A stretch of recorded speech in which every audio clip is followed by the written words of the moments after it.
Саламатсыздарбы, құрметті студенттер. Қарағанды техникалық университеті геология және пайдалы қазба кен орнын барлау кафедрасының оқытушысы Асқарова Назым Сражатенқызы. Бүгін бізде пайдалы қазба кен орны геологиясы пәні бойынша номер 3 зертханалық жұмыстың тақырыбы пегматитті кен орындар. Зертханалық жұмыстың мақсаты пегматитті кен орындарының жаралу жағдайларымен тереңірек танысып, кен орындары типтерін ажырата білуге үйрену. Пегматит магмалық кешендердің немесе анатектикалық балқымалардың пеш дифференциацияларының құрамына жақын, әдетте антиэвтектикалық құрамы бар магмалық негізінен желілі тау жынысы.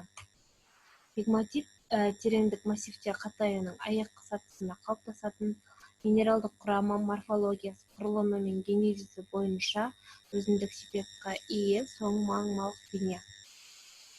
Олар интрузиялық тау жыныстары мен постмагмалық руда желілері арасында өтпелі жағдайда болады. Пегматиттерге терең интрузивті массивтерінің қатаюының соңғы кезеңдерінде пайда болған пегматиттермен байланысты пайдалы қазбалар тобы жатады. Олардың ең соңғы қалдық балқымаларынан олар жарық қуыстарына енеді, содан кейін олар кристалданады. Пегматиттер бұл гетерогенді, соның ішінде ірі түйіршікті және алып түйіршікті тау жыныстары ішінде немесе одан аз терең интрузивті массивтерге жақын жерде орналасқан, олар негізгі минералды құрамға үлкен ұқсастыққа ие.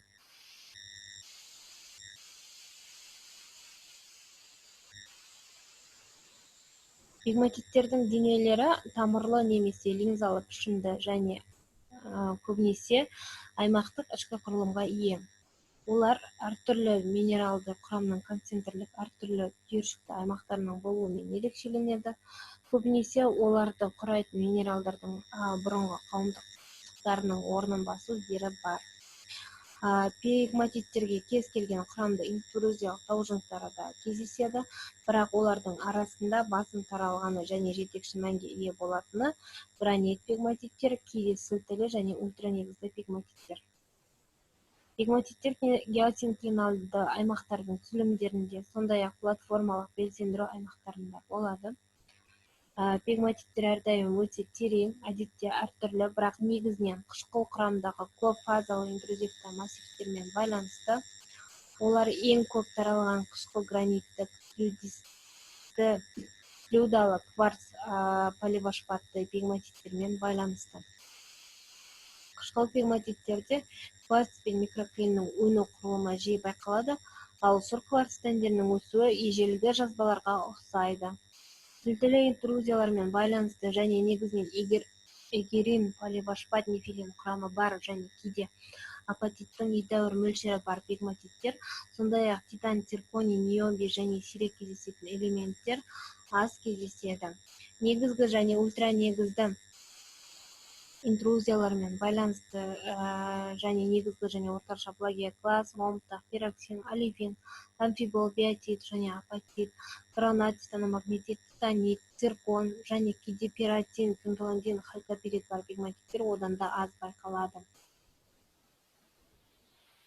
Пегматиттердің өнеркәсіптік құндылығы өте болғанына қарамай, олардың генезисіне қатысты көптеген мәселелер бар.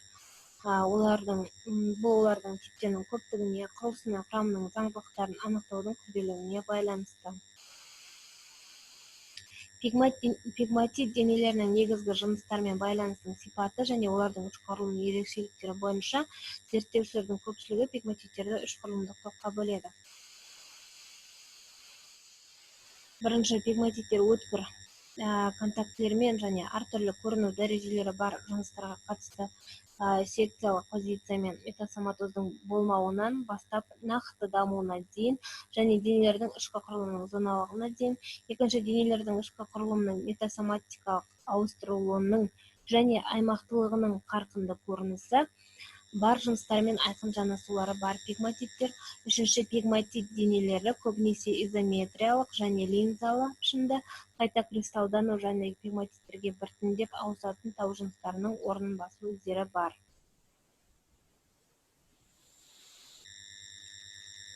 Пегматиттер кеңістікте интрузиялық тау жыныстарымен байланыста, өйткені олардың ішінде немесе тікелей солардың маңында орналасады. Пегматиттер мен түпнұсқа тау жыныстардың құрамы бірдей болғанымен, олар бір-бірінен ерекшеленеді. Пегматит денелердің өлшемі кішілеу болады, пішіні желі мен ұя тәрізді, ішкі құрылысы белдемденген, тау жыныстарының құрылымы ірі және зор түйірлік, минералдық құрамы күрделі, құрамында үшпа минералдаушы компоненттер, сирек және сирек элементтер болады. Бұрынғы минералдық ассоциацияларды кейінгілердің алмастыру белгілері байқалады. Пегматит денелерінің қуаты әртүрлі болуы мүмкін. 1 метр немесе бірнеше метрден ондаған метрге дейін, кейде алғашқы 100 метрге дейін, ал созылу ұзындығы метрден ондаған метрге дейін, жүздеген тіпті бірнеше шақырымға дейін. Құлаған кезде олар 1 метрден ондаған, кейде бірнеше 100 метрге дейін байқалады. Пегматиттер мен пегматит кенорындары геологиялық түзілімдердің барлық жас топтарында архейден кайнозойға дейін кездеседі. Енді кенорындарының типтеріне тоқталып өтейік. Пегматитті кенорындар генетикалық жіктелім бойынша қарапайым, қайта кристалданған және метасоматоздық кристалданған түрлерге бөлінеді. Бірінші қарапайым пегматиттер минералдық және химиялық құрамы бойынша қарапайым пегматиттер бастапқы тау жыныстарға сәйкес келеді. Мысалы, қарапайым гранит пегматиттердің құрамына кварц, карелі далашпат, қышқыл плагиоклаздар, сонымен қатар мусковит, турмалин, анартас қоспалар кіреді. Олар жазбалық немесе граниттік құрылыммен сипатталады, қайта кристалданумен метасоматоз белгілері байқалмайды.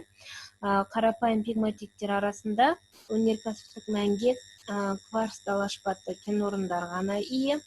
Олардан комплексті керамзит жаты алынып, фосфор мен фаянс өнеркәсібінде пайдаланылады. Керамикалық пегматит кенорындары Карелияда, Кола түбегінде, Украинада, Шығыс Сібірде, Швецияда, Финляндияда, Норвегияда, Индияда, Канадада, Бразилияда белгілі.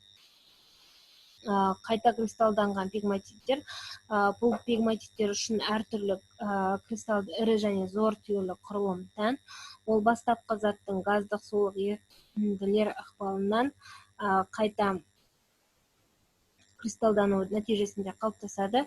Қайта кристалдану үдерісінен кварц, далашпат пен мусковит кристалдары пайда болады. Белгіленділік жоқ болуы мүмкін. Сипатталған пегматиттер дербес алаңдар мен желілер жасап, күрделі пегматиттер алаңы арасында орналасады.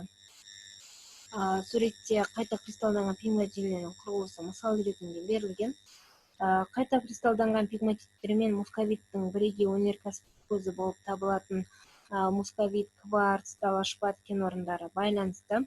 Бұл типті кенорын Шығыс Сібірдегі Мамачуй ауданында, Карелияда, Кола түбегінде Енская кенорыны шоғырланған. Ал шетелдерде мусковиттің негізгі массасы Индия мен Бразилияның қайта кристалданған пегматит кенорындарында өндіріледі. Метасоматоздық алмасқан пегматиттердің бұл типі қайта кристалданып қана қоймай, ыстық, газдық, суық, минералданған ерітінділер ықпалынан метасоматоздық түрленуге ұшырайды. Олар белдемді құрылыс, іші ашық қуыстар мен оларда құнды минералдар кристалдарының друзасы болуы тән. Жалпы алғанда, олар қайта кристалданған пегматиттерге қарағанда кең таралған, бірақ ірі кенорындарда сирек кездеседі. Метасоматоздық алмасқан пегматиттермен маңызды өнеркәсіптік мәнге кенорындардың нәтижелері байланысты. Спадумен кварц далашпатты, берил кварц далашпатты, асыл тастар, тау хрусталь, аметист, топаз, аквамарин, турмалин, корунты және асыл түрлестері сафир мен рубинді кенорындары. Сонымен қатар метасоматоздық алмасқан кенорындармен қалайы, тантал, ниоби, уран, Торийдин өнеркәсиптик кен орундары байланысты. Бир катар жагдайларда бул пегматиттер касситерит, циркон, асыл тастардын ири шашымдарынын түбүрлүк көзү болуп табылады. Улардын кен орундары Индия менен Бразилияда кең таралган. Сүрөттө метасоматоздук алмаскан пегматит денесинин геологиялык кыймасынын мисалга келтирилген. Тапсырма орундалуу ирети биринчи пегматит кен орундарынын сызбасы менен кыймасын салуу. Пегматиттик кен орундарын кыскача сипаттама берүү. Кез келген пегматиттик кен орунун үшүнчү пегматиттик кен орундар жиктелүү боюнча төмөндөгү кестени толтурам. Бакылоо сурактары. Пегматиттик кен орундары дегенimiz эмне? Экинчи, ар түрдүү генетикалык гипотезалар боюнча гранит пегматиттер калай жаралады? Үчүнчү, пегматиттик пайдалуу казбалар жана улар калыптасуунун геологиялык жагдайлары кандай? Төртүнчү, карапайым гранит пегматиттердин курамына киретиндерди атаңыз. Бешинчи, карапайым пегматиттердин колдонулу. Алтынчы, кайта кристаллданган пегматиттерге кандай пайдалуу казбалар байланышты. Жетинчи, метасоматоздук алмаскан пегматиттердин кандай типтери өнеркәсип мааңга ээ? Пегматиттер менен түпнускада ужунтуктардын ерекшеликтерин атаңыз. Бакылоо сурактарына жазбаша жооп беребиз. Бакылоо сурактарына жооп берүү үчүн төмөндөгү адебиттерди колдонсоңуздар болот. Назарларыңызга рахмет.